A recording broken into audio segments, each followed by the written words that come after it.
ഏകദേശം 4 ഏക്കർ സ്ഥലത്ത് പടർന്ന് പന്തലിച്ച് നിൽക്കുന്ന ഒരു ആൽമരം ബാംഗ്ലൂർ പോയപ്പോൾ ഞാൻ കണ്ടിരുന്നു. കുത്തബ് മിനാറിനേക്കാൾ ഉയരം കൂടുതലുള്ള മരങ്ങളും ഇന്ന് ഭൂമിയിലുണ്ട്. ഇത്രയും വലിയ മരങ്ങളുടെ തടിയും ചില്ലകളും ഇലകളും ഒക്കെ നിർമ്മിക്കാൻ ടൺ കണക്കിന് പദാർത്ഥം വേണ്ടിവരും. മരങ്ങൾക്ക് ഇത് മുഴുവനും എവിടെ നിന്ന് കിട്ടുന്നു എന്ന് ചോദിച്ചാൽ മണ്ണിൽ നിന്നും വലിച്ചെടുക്കുന്ന വളത്തിൽ നിന്നായിരിക്കും എന്നാണ് നമ്മുടെ മനസ്സിൽ ആദ്യം വരുന്ന ഉത്തരം.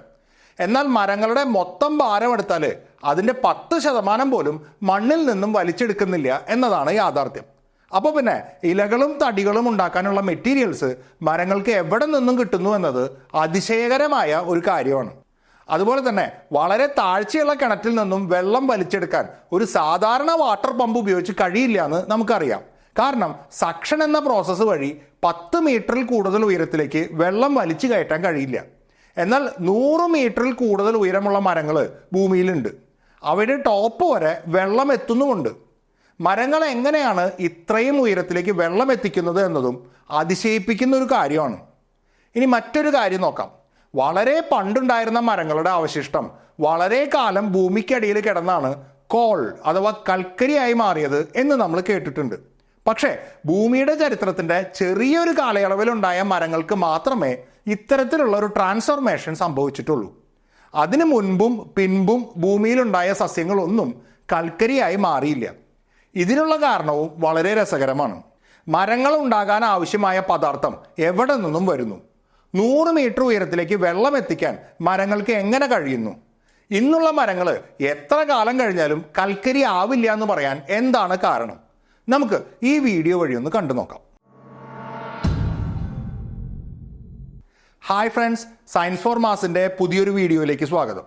ചെടികൾ മണ്ണിൽ നിന്നും വെള്ളവും വളവും വലിച്ചെടുക്കുന്നുണ്ട് എന്ന് നമുക്കറിയാം. അതിൽ വളത്തിൽ നിന്നും ചെടികൾക്ക് കിട്ടുന്ന പോഷകങ്ങളെ രണ്ടായിട്ട് തരംതിരിക്കാം: macro nutrients, micro nutrients. Nitrogen, phosphorus, potassium പോലെയുള്ള മൂലകങ്ങളാണ് മാക്രോ ന്യൂട്രിയൻസ് എന്ന ഗണത്തിൽപ്പെടുന്നത്. അയേൺ, മാംഗനീസ്, സിങ്ക്, കോപ്പറൊക്കെ പോലെയുള്ള മൂലകങ്ങളാണ് മൈക്രോ ന്യൂട്രിയൻസ് എന്ന ഗണത്തിൽപ്പെടുന്നത്. ഈ എല്ലാ മൂലകങ്ങളും ചേർന്നാലും ഒരു ചെടിയുടെയോ മരത്തിൻ്റെയോ ടോട്ടൽ വെയ്റ്റിൻ്റെ 5% താഴെയേ വരൂ. ഒരു മരത്തിൻ്റെ ഭാരത്തിൻ്റെ 95% വരുന്നത് കാർബൺ, ഹൈഡ്രജൻ, ഓക്സിജൻ എന്നീ മൂലകങ്ങളിൽ നിന്നാണ്. അതിൽ തന്നെ 45% കാർബണും 45% ഓക്സിജനുമാണ്. 5% ഹൈഡ്രജൻ്റെ ഭാരം വരുന്നുള്ളൂ. സസ്യങ്ങളിൽ അടങ്ങിയിരിക്കുന്ന കാർബൺ പൂർണ്ണമായും ഓക്സിജന്റെ നല്ലൊരു ഭാഗവും വരുന്നത് അന്തരീക്ഷത്തിലെ കാർബൺ ഡയോക്സൈഡ് വാതകത്തിൽ നിന്നാണ്. ചെടികൾക്ക് ഹൈഡ്രജൻ കിട്ടുന്നത് വേരുകൾ വഴി വലിച്ചെടുക്കുന്ന വെള്ളത്തിൽ നിന്നാണ്. ആ വെള്ളത്തിലും ഓക്സിജൻ അടങ്ങിയിട്ടുണ്ടെങ്കിലും ആ ഓക്സിജന്റെ ചെറിയൊരു അംശം മാത്രമേ ചെടികൾ ഉപയോഗിക്കുന്നുള്ളൂ. ഫോട്ടോസിന്തസിസ് എന്ന പ്രോസസ്സ് വഴിയാണ് ചെടികൾ ഭക്ഷണം ഉണ്ടാക്കുന്നത് എന്ന് നമ്മൾ പഠിക്കുന്നുണ്ട്. ഇതിനായിട്ട് ചെടികൾ പ്രധാനമായും ഉപയോഗിക്കുന്ന ഘടകങ്ങൾ കാർബൺ ഡയോക്സൈഡും വെള്ളവും പിന്നെ സൂര്യപ്രകാശവുമാണ്.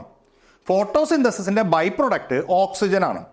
ചെടികൾ അന്തരീക്ഷത്തിലുള്ള കാർബൺ ഡയോക്സൈഡ് വലിച്ചെടുത്ത് പകരം ഓക്സിജൻ പുറന്തള്ളും എന്ന് നമ്മൾ കേട്ടിട്ടുണ്ട്. പക്ഷേ ഇങ്ങനെ പുറന്തള്ളുന്ന ഓക്സിജൻ കാർബൺ ഡയോക്സൈഡിലുള്ള ഓക്സിജൻ അല്ല, വെള്ളത്തിലുള്ള ഓക്സിജനാണ്. ചുരുക്കി പറഞ്ഞാൽ അന്തരീക്ഷത്തിൽ നിന്നും വലിച്ചെടുക്കുന്ന കാർബൺ ഡയോക്സൈഡ് വാതകത്തിൽ അടങ്ങിയിരിക്കുന്ന കാർബണും ഓക്സിജനുമാണ് ചെടികളുടെ ഭാരത്തിൻ്റെ 90%. ഹൈഡ്രോപോണിക്സ് എന്ന കൃഷി രീതിയിൽ ചെടികൾക്ക് വളം കൊടുക്കുന്നത് തുള്ളി മരുന്നിൻ്റെ രൂപത്തിലാണ്. അത്രയും കുറച്ച് വളത്തിൽ നിന്നും ഇത്രയും അധികം ഇലകൾ എങ്ങനെ ഉണ്ടാകുന്നു എന്ന് പലപ്പോഴും സംശയം തോന്നാം. ആ ഇലകൾ ഉണ്ടാകാൻ വേണ്ട മെറ്റീരിയൽസിൻ്റെ ഭൂരിഭാഗവും വരുന്നത് അന്തരീക്ഷത്തിൽ നിന്നാണെന്ന് അറിയുമ്പോൾ ആ സംശയം മാറും. ഫോട്ടോസിന്തസിസ് എന്ന പ്രോസസ്സ് വഴി ചെടികൾ പ്രധാനമായും ഉണ്ടാക്കുന്നത് ഗ്ലൂക്കോസ് എന്ന കോമ്പൗണ്ടാണ്. ആ ഗ്ലൂക്കോസിൽ നിന്നാണ് സെല്ലുലോസ്, സ്റ്റാർച്ച്, ലിഗ്നിൻ എന്നിങ്ങനെയുള്ള വിവിധ തരം കോംപ്ലക്സ് ആയിട്ടുള്ള കോമ്പൗണ്ടുകൾ ഉണ്ടാക്കുന്നത്. ഇത്തരം കോമ്പൗണ്ടുകൾ കൊണ്ടാണ് ചെടികളുടെയും മരങ്ങളുടെയും ഒക്കെ ഇലകളും ചില്ലകളും തടിയും ഒക്കെ ഉണ്ടാക്കിയിരിക്കുന്നത്. സസ്യങ്ങൾ നിർജീവമായി കഴിയുമ്പോൾ അവ ചീഞ്ഞു പോകുന്നത് നമ്മൾ കണ്ടിട്ടുണ്ട്. ഈ സമയത്ത് അവയിൽ അടങ്ങിയിരിക്കുന്ന ഇത്തരം കോമ്പൗണ്ടുകളെ ബാക്ടീരിയ, ഫംഗസ് ഒക്കെ പോലെയുള്ള സൂക്ഷ്മജീവികൾ ഡീകമ്പോസ് ചെയ്ത് സിമ്പിൾ മോളിക്യൂൾസ് ആക്കി മാറ്റും. അത് പ്രകൃതിയിൽ ലയിക്കും. ഇതാണ് സസ്യങ്ങളുടെ ഒരു ലൈഫ് സൈക്കിൾ. ചെടികളെ അപേക്ഷിച്ച് മരങ്ങളുടെ തടിക്കും ചില്ലകൾക്കും ബലം കൂടുതലാണെന്ന് നമുക്കറിയാം. നമ്മൾ നേരത്തെ കണ്ട കോമ്പൗണ്ടുകളിൽ ലിഗ്നിൻ എന്ന കോമ്പൗണ്ടാണ് മരത്തിന് ആ ബലം കൊടുക്കുന്നത്. ഭൂമിയിൽ ആദ്യകാലങ്ങളിൽ വലിയ മരങ്ങൾ ഉണ്ടായിരുന്നില്ല, ചെറിയ ചെടികൾ മാത്രമേ ഉണ്ടായിരുന്നുള്ളൂ. കാരണം അന്നുണ്ടായിരുന്ന ചെടികൾക്ക് ലിഗ്നിൻ എന്ന കോമ്പൗണ്ട് ഉണ്ടാക്കാൻ കഴിയില്ലായിരുന്നു. ഏകദേശം 40 കോടി വർഷങ്ങൾക്ക് മുമ്പാണ് എവല്യൂഷന്റെ ഭാഗമായിട്ട് ചെടികൾ ലിഗ്നിൻ എന്ന കോമ്പൗണ്ട് ഉണ്ടാക്കാൻ തുടങ്ങിയത്. അങ്ങനെയാണ് മരങ്ങൾ ഉണ്ടാകാൻ തുടങ്ങുന്നത്.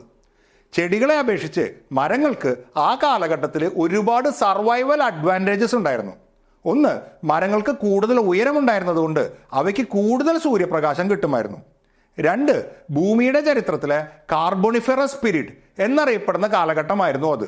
ആ സമയത്ത് അന്തരീക്ഷത്തിൽ കാർബൺ ഡൈ ഓക്സൈഡിന്റെ അളവ് ഇന്നുള്ളതിനേക്കാൾ കൂടുതലായിരുന്നു. ഈ കാർബൺ ഡൈ ഓക്സൈഡ് ഉപയോഗിച്ച് ഫോട്ടോസിന്തസിസ് വഴി കൂടുതൽ ഗ്ലൂക്കോസ് ഉണ്ടാക്കാനും അതുവഴി ലിഗ്നിൻ പോലെയുള്ള കോമ്പൗണ്ടുകൾ കൂടുതലായി ഉണ്ടാക്കാനും അവയ്ക്ക് കഴിഞ്ഞു. അതുകൊണ്ട് മരങ്ങൾ വളരെ പെട്ടെന്ന് തന്നെ തഴച്ചു വളരാൻ തുടങ്ങി. ചെറിയൊരു കാലഘട്ടത്തിനുള്ളിൽ തന്നെ അവ ഭൂമിയുടെ എല്ലാ ഭാഗത്തേക്കും പടർന്നു. ഈ മരങ്ങൾ വന്നു കഴിഞ്ഞപ്പോൾ മറ്റൊരു പ്രശ്നം ആരംഭിച്ചു.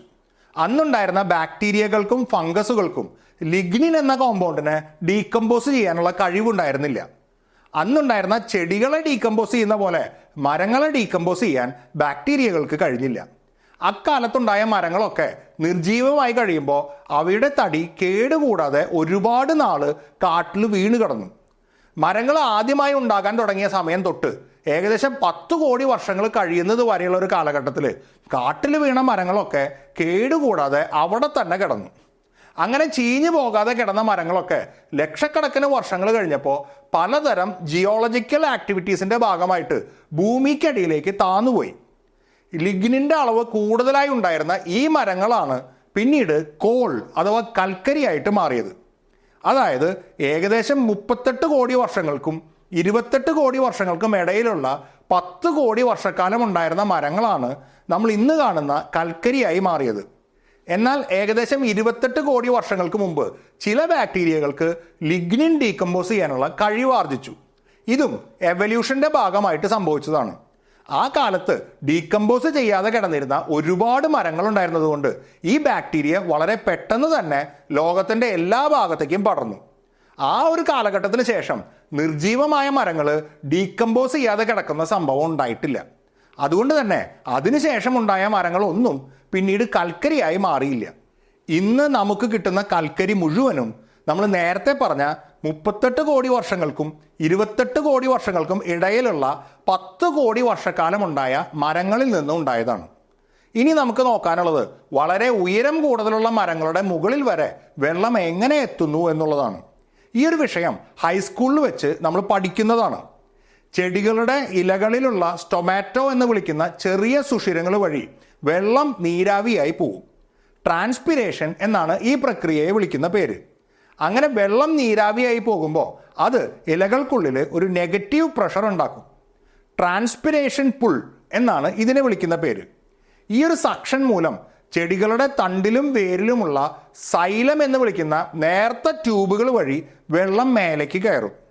വെള്ളത്തിന്റെ തന്മാത്രകൾ തമ്മിലുള്ള കൊഹിഷൻ എന്ന് വിളിക്കുന്ന ഫോഴ്സും വെള്ളവും ഈ സൈലം ട്യൂബും തമ്മിലുള്ള അഡ്ഹഷൻ എന്ന് വിളിക്കുന്ന ഫോഴ്സുമാണ് ഇതിന് സഹായകരമാകുന്നത്. ഇതാണ് നമ്മൾ സ്കൂളിൽ വെച്ച് പഠിക്കുന്ന വിവരണം. ഇത് ശരി തന്നെയാണ്. പക്ഷേ ഈ കേട്ട പോലെ അത്ര സിമ്പിൾ അല്ല ഈ ഒരു പ്രോസസ്സ്.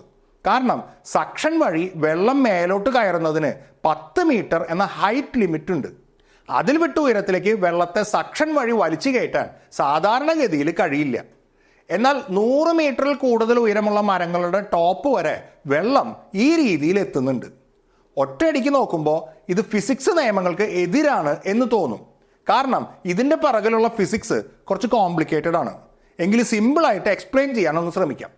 അതിനു മുമ്പ് ഉയരത്തിലേക്ക് വെള്ളം എത്തിക്കാൻ 10 മീറ്റർ എന്ന ഉയരപരിധി എങ്ങനെ വരുന്നു എന്ന് നോക്കാം. നമ്മളൊരു സ്ട്രോ ഉപയോഗിച്ച് വെള്ളം വലിച്ചു കുടിക്കുകയാണെന്ന് വിചാരിക്കുക. നമ്മൾ സത്യത്തിൽ ചെയ്യുന്നത് സ്ട്രോയ്ക്ക് മുകളിലുള്ള വായുവിനെ വലിച്ചു കളയുക എന്നുള്ളതാണ്. അപ്പം സ്ട്രോയുടെ മുകൾ ഭാഗത്തെ പ്രഷർ കുറയും. ആ സമയത്ത് ആ സ്ഥലത്തേക്ക് ഗ്ലാസ്സിലുള്ള വെള്ളത്തെ തള്ളിക്കയറ്റുന്നത് ഗ്ലാസ്സിലെ വെള്ളത്തിൻ്റെ മുകളിൽ ആക്ട് ചെയ്യുന്ന അറ്റ്മോസ്ഫറിക് പ്രഷർ അഥവാ അന്തരീക്ഷ മർദ്ദമാണ്. ഒരു പമ്പ് ഉപയോഗിച്ച് കിണറ്റിൽ നിന്നും വെള്ളം വലിച്ചെടുക്കാൻ ശ്രമിക്കുമ്പോഴും ഇത് തന്നെയാണ് സംഭവിക്കുന്നത്. ഈ പൈപ്പിൻ്റെ മുകളിൽ ഒരു ലോ പ്രഷർ ക്രിയേറ്റ് ചെയ്യാനേ ഈ പമ്പിന് കഴിയൂ. ആ ലോ പ്രഷർ ഏരിയയിലേക്ക് വെള്ളത്തെ തള്ളിക്കയറ്റുന്നത് അന്തരീക്ഷ മർദ്ദമാണ്. അന്തരീക്ഷ മർദ്ദം ഏകദേശം 1 ബാറാണ്. ആ 1 ബാർ പ്രഷർ വെച്ച് വെള്ളത്തെ എത്തിക്കാൻ കഴിയുന്ന മാക്സിമം ഉയരത്തിന് ഒരു പരിധിയുണ്ട്. അതാണ് 10 മീറ്റർ.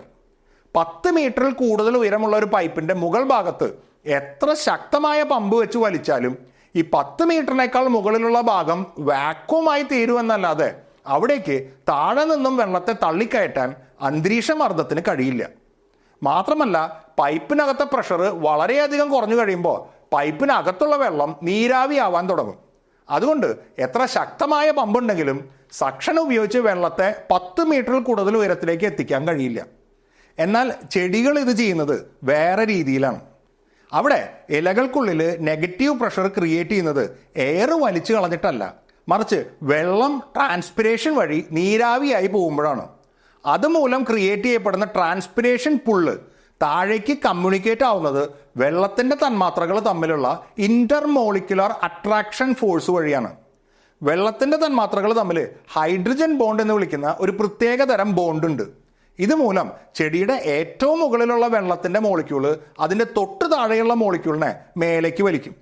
അവ അതിന് താഴെയുള്ള മോളിക്യൂൾസിനെ വലിക്കും. അങ്ങനെ ഇലകൾ മുതൽ വേര് വരെ നീളുന്ന നേർത്ത ഒരു ചങ്ങല പോലെ ജലതന്മാത്രകൾ സൈലം ട്യൂബിലൂടെ മേലോട്ട് കയറുകയാണ് ചെയ്യുന്നത്. അല്ലാതെ അവയെ മേലോട്ട് തള്ളുന്നത് അന്തരീക്ഷ മർദ്ദമല്ല. സാധാരണഗതിയിൽ വെള്ളത്തിൻ്റെ ഇത്തരമൊരു സ്വഭാവം നമ്മൾ കാണാറില്ല. അതായത് നമ്മളൊരു സ്ട്രോ ഉപയോഗിച്ചോ പൈപ്പ് ഉപയോഗിച്ചോ വെള്ളം വലിച്ചു കയറ്റാൻ ശ്രമിക്കുമ്പോൾ വെള്ളം ഈ ഒരു സ്വഭാവം കാണിക്കാറില്ല. എന്നാൽ ചെടികളിൽ ഇത് സംഭവിക്കാൻ കാരണം അവയിലെ സൈലം ട്യൂബിൻ്റെ ചില സവിശേഷതകളാണ്. ഒന്ന്, സൈലം ട്യൂബ് വളരെ വളരെ നേർത്തതാണ്. 2, അവയുടെ അകംവശം വളരെ സ്മൂത്താണ്.